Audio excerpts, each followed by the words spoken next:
Hello, it's Polish Pol VR, welcome to the channel. We are here today to do some more PlayStation VR2 news. We're gonna talk about Formula 1 2023, Drums Rock, just tons of other bits and bobs, a lot of games to talk about. So, without me doing intro too long, let's get started, let's get going, let's get small.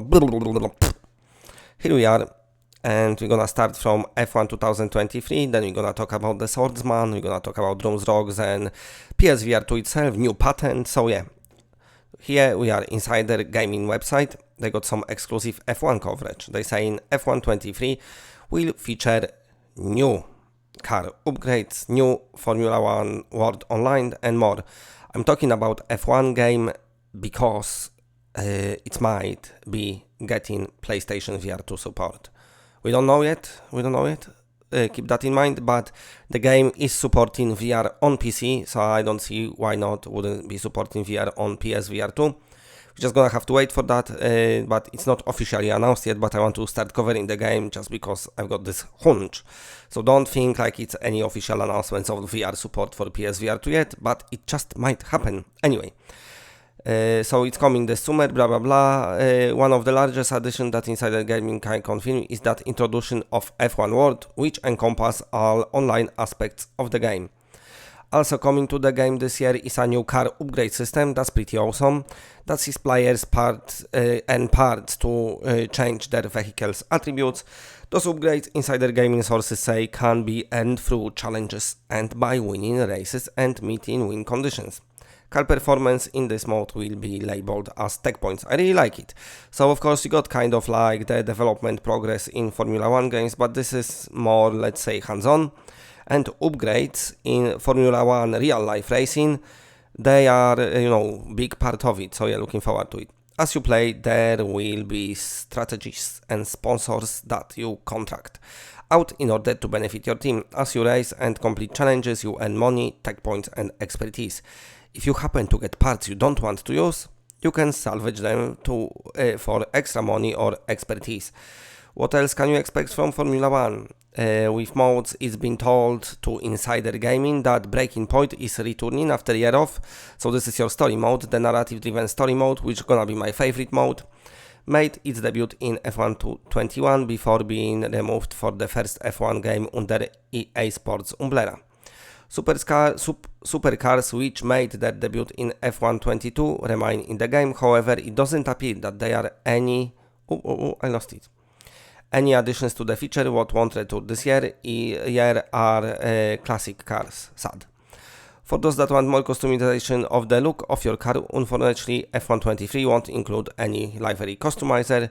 That said, the liveries available this year are much more professional and realistic looking. On the circuit, players will notice an overhaul HUD and OSD presentation geared more towards TV broadcast. Speaking of circuits, Las Vegas appears as though it will be available to players at launch along with Qatar. Both Portimao and China are also remained in the game. In the game's files as of writing, that's surprising. From a racing perspective, F1 23 introduces a new license system that will reward drivers for clean driving, so kind of like GT does. As well as for playing with fewer assists. It's a more dynamic system that will adjust as you become more comfortable with the game. There is also a new boost feature, though Insider Gaming wasn't able to confirm exactly what that does. Lastly, F1 23 will have two pre-launch closed betas playtests. The first will take place in April 28th to May 1st, with other happening May 19th to 20th. So that's your F1 news. Stay tuned to the channel. As soon as I get something regarding PSVR2, I'm gonna let you know right away. Now, let's move on to the another story, and what I want to talk about is this. Sin Studio tweeted, brace yourself. How's your aim? Hashtag VR, bow and, dartboard, whatever emoji. So look what's coming to the Swordsman, and that's pretty awesome. Because, yes, that's great. So, Swordsman, keep on delivering. So 4th of May is your range combat. So they added the sandbox mode. It is indeed. We can't leave our PSVR community behind. Okay, so they still supporting PSVR 1 game. That's pretty awesome. I like the movement of the line here once you fire an arrow. Little details like that matters. Look at that. So yeah, pretty cool. Awesome. Okay, you'll have to wait until next week to find. Okay, what's that? Isn't that just a cheat code? If the enemies don't have range. Wait, a cotton picking second. Are you giving? And they said, okay, so enemies might have bow and arrows as well. Interesting. Okay, and now Drumsrock getting an update, which is out now. One of the 2D games I really like looks of, and gameplay is Blasphemus. If you didn't saw it yet, it's a pretty awesome game, very difficult. You can see it here in the background a bit. And Drumsrock adding free update from the game, including, I think, wait, oh yeah. Okay, so even your new drums, awesome. And you get in new songs, and that's out now. So Drumsrock and Blasphemus. Join forces, Drumsrock and Blasphemus collaboration. Get the Blasphemus OST song, additional 2 bonus songs.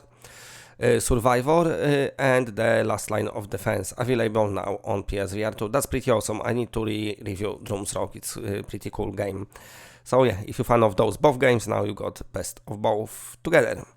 Another story. Here we are on the game website. So I've done the video about it today, that PSVR2 will be in stores very soon. And now on games website, now after I done video, it's gone live, the page. So looks like PlayStation VR2 out 12 May 2023. Register your interest using the form below. So yeah, all the retailers gonna get their hands on PSVR2, and people will be able to buy PSVR2 not just via PlayStation Direct, but you know what? Just go to the store and pick one up, which is pretty cool. So finally it's happening. I think Sony was in the position when they could kind of outsmart the scalpers, because of course PSVR2 only works with PS5. So it wasn't a situation like with PS5 when if you didn't own it, you know, you couldn't register your PSN for PS5, let's say that, okay? You have to just buy it. While with PSVR2, because it requires PS5, you had to do it, and that's how I think they've been able to have no scalpers at all, which means now PSVR2 sells at normal, not inflated price. Nice, so that's gonna be on 12th of May. Another story here. Sony patent adds weight to PS5 redesign. We are on Push Square website. So now this is patents are patents. We always have to tell them with a pinch of salt. There are rumors that there is some redesign coming to PS5, but anyway, you're gonna read about it. Sony Interactive Entertainment has filed new patent for a detachable optical disc drive, which, while not confirmed by any means, adds extra credence to those PS5 redesign rumors floating around last year. So basically what was floating around last year was the new PlayStation 5, but with the what do you call it? No, without the disc drive. So basically you'll be buying digital PSVR, PS5, and then disc drive you can buy separate. The patent now by its catchy technical monkier blah blah blah here is described as an optical disc drive that can be mounted in electronic equipment such as a game machine, personal computer, or audio-visual AV equipment.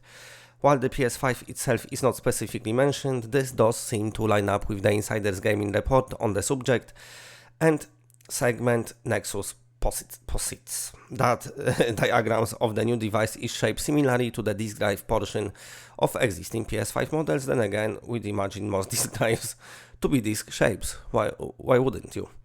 Are you starting to believe? Would you be interested in the touchable disc drive for your own PS5? Let us know in the comment section. I think it would be good offering for people who want discs and games on discs. They can buy it separate. For people who want, let's say, not too expensive PS5, they can just buy digital version. Okay, now we are here in my comment section, so we're gonna talk regarding the last video here. Both comments are in Polish, but of course I translate, so this is Waken, and this is regarding the not having the spare controllers. At the beginning I was thinking this is about, you know, battery life, until I punched the doors. Thankfully it's all ended on the bent magnetic USB port, which he's getting new one, so that's good. But that's what I mean, I need some spare controllers. And here, Waken, they probably gonna start selling pro controllers. They're just waiting to surprise us. Who knows? Maybe. So, oh yeah, and this is Johnny Lobster. PSVR 2 will be available according to game on 12th of May. The Carom kit, spare controllers is a sensible idea. So yeah, definitely agree. Let me know about those spare controllers. I definitely want them. Okay, that's it for now. Big shout out to all the patrons. You are all awesome. I super appreciate your support. I'll be back later, well, at some point, as soon as I got any PSVR 2 news, reviews or anything else, I will let you know. But for now, that's it. Bye.